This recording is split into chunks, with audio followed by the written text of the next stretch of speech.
तृतीय श्रेणी वृत्ति परीक्षा आज आम गणित सेक्शन किसी क्वेश्चन आंसर आलोचना करवा। तेज प्रथम प्रश्न रही बाघर प्रकार आउ तार संख्या।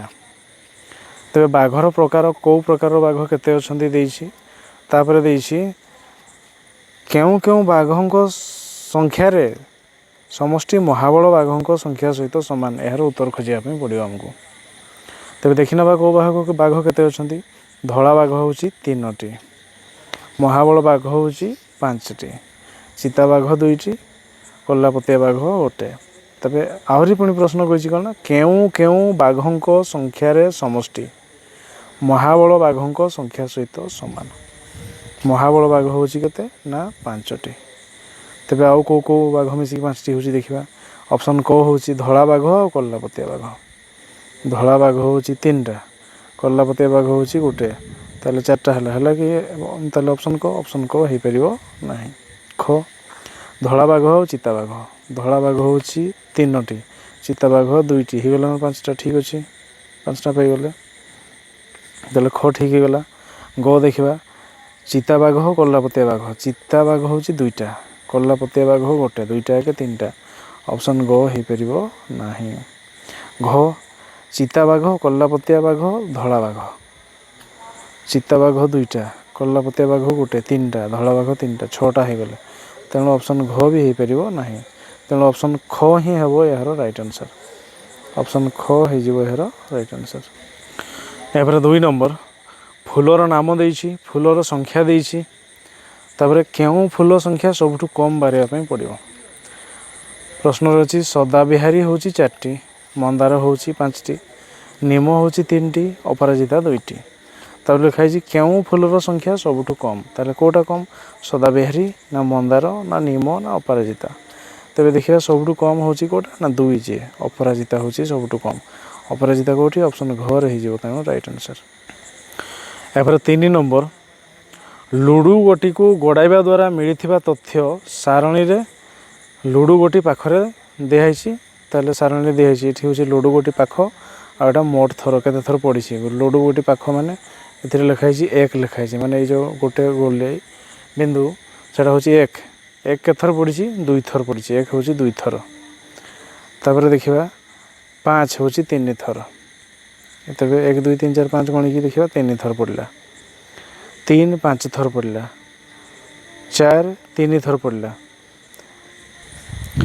कही केउ केउ पाखटी समान थर पाइला। ऑप्शन रही 1 और 4 ना 5 और 4 ना 1 और 5 ना 3 और 1। तेरे देखा 1 हूँ 2 थर, 5 हूँ 3 थर, 3 हूँ 5 थर, 4 हूँ 3 थर।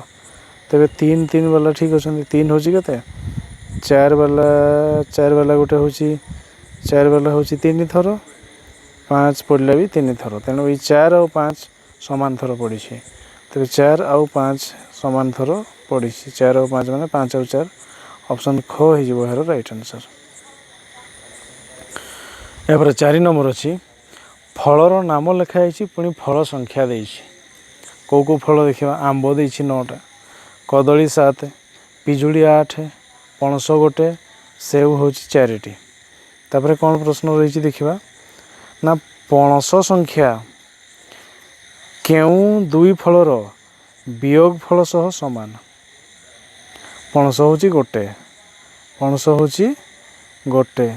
तेबे पणस संख्या कहा कहार वियोग फल पणस संख्या सामान हम ना 9 रु 8 वियोग करदे भी 1 बाहर, आउ 8 रु 7 वियोग करदे भी 1 हम।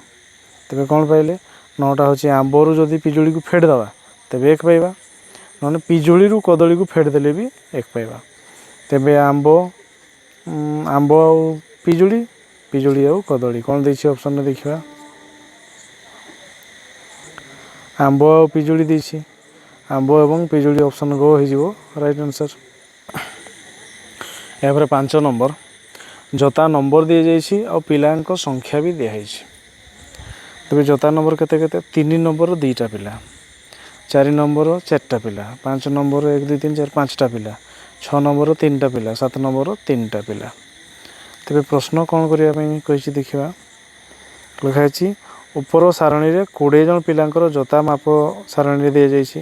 କେତେ ନମ୍ବର ଜୋତା ଅଧିକ ପିଲା ବ୍ୟବହାର କରୁଛନ୍ତି? କେଉଁ ନମ୍ବର ଅଧିକ କରୁଛନ୍ତି? ତେବେ ଏଇଠି ଲେଖା ହେଇଛି 5 ନମ୍ବର ପିଲାଟା ହେଉଛି 5 ଥର, ତେଣୁ ସେ 5 ନମ୍ବର ପିଲାଟା ଅଧିକ ଥର ରଖିଛି। ତେବେ କେତେ ନମ୍ବର ଜୋତା ଅଧିକ ପିଲା ବ୍ୟବହାର କରୁଛନ୍ତି? 5 ନମ୍ବର ଅଧିକ ପିଉଛନ୍ତି। ଅପସନ୍ ଘ ହେଇଯିବ ଏହାର ରାଇଟ୍ ଆନ୍ସର୍। ଏହାପରେ 6 ନମ୍ବର, କିଛି ପିଲାଙ୍କ ଖେଳ ପ୍ରତି ଥିବା ରୁଚିର ସାରଣୀ ଦିଆଯାଇଛି। ମାନେ କେଉଁ ଖେଳକୁ କେଉଁ ପିଲାମାନେ ଅଧିକ ଇଣ୍ଟରେଷ୍ଟ ହେଉଛନ୍ତି ତେବେ ଦିଆଯାଇଛି। ତେବେ ଖେଳର ନାଁ ଦିଆହେଇଛି ଆଉ ପିଲାଙ୍କ ସଂଖ୍ୟା ଦିଆହେଇଛି। କବାଡ଼ି ହେଉଛି 4 ଜଣ ଖେଳିବା ପାଇଁ ଚାହୁଁଛନ୍ତି। କ୍ରିକେଟ୍ ହେଉଛି 13 ଜଣ, କ୍ରିକେଟ୍ ହେଉଛି 13 ଜଣ ଚାହୁଁଛନ୍ତି। ତାପରେ ଫୁଟବଲ୍ ସେମିତି 9 ଜଣ, ଆଉ ଟେନିସ୍ ହେଉଛି 8 ଜଣ, ବାସ୍କେଟବଲ୍ ହେଉଛି 6 ଜଣ। ତାହେଲେ ସବୁଠୁ ଅଧିକ ହେଉଛନ୍ତି କ୍ରିକେଟ୍, ଆଉ କବାଡ଼ି ପାଇଁ କମ୍ ହେଲେ ପିଲା। ତାପରେ ଦେଖିବା କ୍ୱେଶ୍ଚନ୍ କ'ଣ କହିଛି। କେଉଁ ଦୁଇ ଖେଳ ପ୍ରତି ରୁଚି ରଖୁଥିବା ପିଲାଙ୍କ ସଂଖ୍ୟା ସହ କ୍ରିକେଟ୍ ଖେଳ ପ୍ରତି ରୁଚି ରଖୁଥିବା ପିଲାଙ୍କ ସଂଖ୍ୟା ସହ ସମାନ? ତେବେ କ୍ରିକେଟ୍ ହେଉଛି 13 ଆଉ କେଉଁ ଦୁଇଟା ମିଶିକି 13 ହେବ। ଫୁଟବଲରେ 9 ଆଉ କବାଡ଼ିରେ 4, 9 4 13 ହେଇଯିବ। ତାପରେ ସେତିକି କ'ଣ ନା ଫୁଟବଲ୍ ଆଉ କବାଡ଼ି, ଫୁଟବଲ୍ ଆଉ କବାଡ଼ି, ଫୁଟବଲ୍ ଆଉ କବାଡ଼ି ଅଛି। ଅପସନ୍ ଖ ହେଇଯିବ ଏହାର ରାଇଟ୍ ଆନ୍ସର୍। ତାପରେ ଅନ୍ୟ ଏକ ପ୍ରଶ୍ନ 21 ନମ୍ବର ରହିଛି। କେଉଁଟି ବଡ଼? ପ୍ରଶ୍ନରେ ଅଛି 60 ମିନିଟ୍ ନା 60 ସେକେଣ୍ଡ ନା 60 ଘଣ୍ଟା ନା 6ଟା। ତେବେ କେଉଁଟା ବଡ଼? ନା 60 ମିନିଟ୍ଟା ବଡ଼ ନା 60 ସେକେଣ୍ଡଟା ବଡ଼ ନା 60 ଘଣ୍ଟାଟା ବଡ଼ ନା 6ଟା। ତେବେ ଏଇ 60 ଘଣ୍ଟାଟା ଏଇଠି ଘଣ୍ଟାର ମାପା ହେଉଛି, ତେଣୁ 60 ଘଣ୍ଟା ହେଇଯିବ ଠିକ୍ ଆନ୍ସର୍। ଏଇ 60 ଘଣ୍ଟାଟା ସବୁଠୁ ବଡ଼। ଏবার 22 ନମ୍ବର, ଘଣ୍ଟା ଘଣ୍ଟା 10 ଉପରୁ 12 ଉପରକୁ ଗଲାବେଳକୁ ମିନିଟ୍ କଣ୍ଟା କେତେ ଘେରା ବୁଲିବ? ମିନିଟ୍ କଣ୍ଟା ଘଣ୍ଟାରେ ଥରେ ବୁଲିବ। ତେବେ 10ରୁ 12 ଯିବ, 10ରୁ 12 ମାନେ 10ରୁ 11 ହେଉଛି ଥରେ ବୁଲିଲା, ତାପରେ 11ରୁ 12 ହେଉଛି ଆଉ ଥରେ ବୁଲିବ, ତେବେ 2 ଥର ବୁଲିବ। ତେଣୁ ଅପସନ୍ ଖ ହେଇଯିବ ଏହାର ରାଇଟ୍ ଆନ୍ସର୍। ଏପରେ 23 ନମ୍ବର, ଯେପରି 3ଟାକୁ ଘଣ୍ଟାରେ 3 ଲେଖାଯାଇଥାଏ, ସେହିପରି 11କୁ କ'ଣ ଲେଖାଯିବ? ନା 11କୁ IX ଲେଖାଯିବ ନା ଭି ଥାର୍ଡ଼ ଆଇ ନା XI ନା IV। ତେବେ IV ହେଉଛି ଚତୁର୍ଥ କୁହାଯାଏ, ଆଉ VIII ହେଉଛି ଅଷ୍ଟମ, IX ହେଉଛି ନବମ, ଆଉ X ହେଲେ ହେଇଥାନ୍ତା ଦଶମ। ତା ପରବର୍ତ୍ତୀ ପାଠ ହେଉଛି XI ମାନେ ଏକାଦଶ ବା 11। ତାହେଲେ ଏକାଦଶ ହେଉଛି 11 ହେଉଛି XI, ତେଣୁ ଅପସନ୍ ଗ ହେଇଯିବ ଏହାର ରାଇଟ୍ ଆନ୍ସର୍। ଏପରେ 24 ନମ୍ବର, 80 ମିନିଟ୍ ସମାନ କେତେ ଲେଖାଯାଇଛି?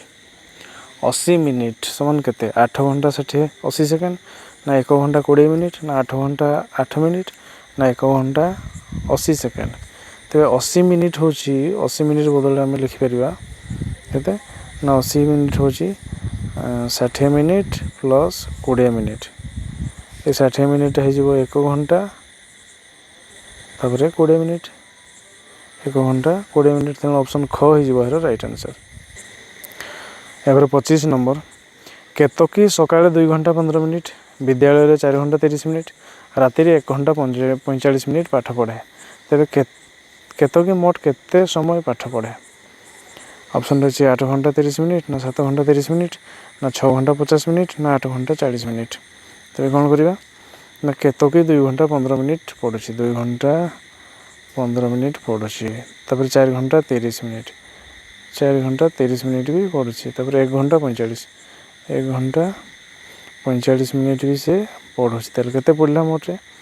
5 5 10ରୁ 0 ରଖିନେଲା 1, 1 1 2 3 5 4 9, 90 ମିନିଟ୍ ହେଇଯାଉଛି।